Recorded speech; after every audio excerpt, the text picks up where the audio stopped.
It's time for Street View at Lunch, and joining us live is Dilip Bhat, the Joint Managing Director at Prabhudas Leela. Good afternoon, Dilip. Thank you so much for joining us live on the show as always.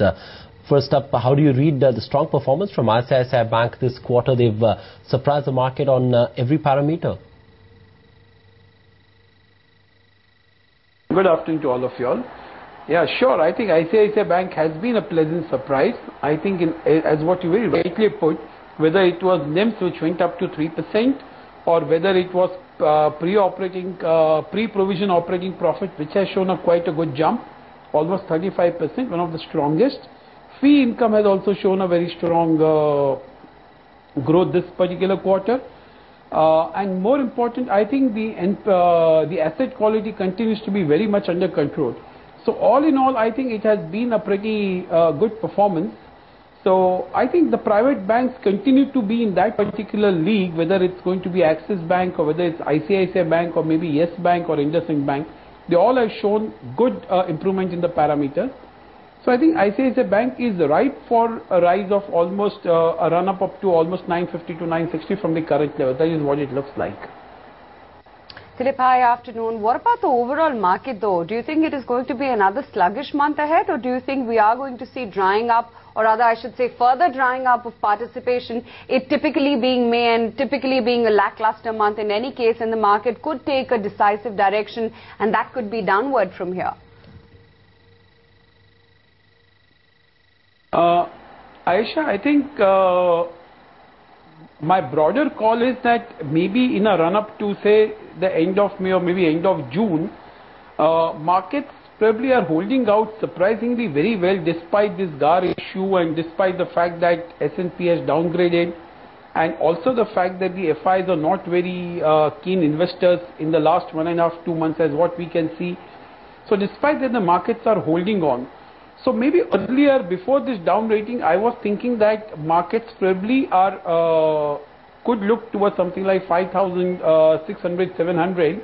Maybe it would still go up to 5,500 to 5,600, maybe by May end or June end. That is what broadly it looks like. But in the second half, which I'm really very worried about, I think with fiscal deficit being what it is, and growth refusing to really show any great improvement. So these two are not a very happy combination for any investor to really do even bottom fishing. So I think second half is the one where probably I think 5,000 would be looking vulnerable, difficult to defend. I'm talking about the Nifty. So in the short run, yes, I think market is still showing good steam, and I would not be surprised if it surges ahead to 5,600 levels. What's your call on IT? There is a contra view now emerging that Infosys at this price presents a buy opportunity. Would you agree with that?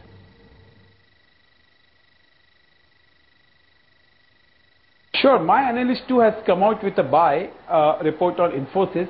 Look, traditionally Infosys, the way it has fallen from 3,000 to almost about 2,300 levels, in the past, whenever it has fallen like this, when you buy any of these stocks at these kind of levels, it has always paid handsome dividend for buying the stock. So that could be one of the approaches to take Infosys.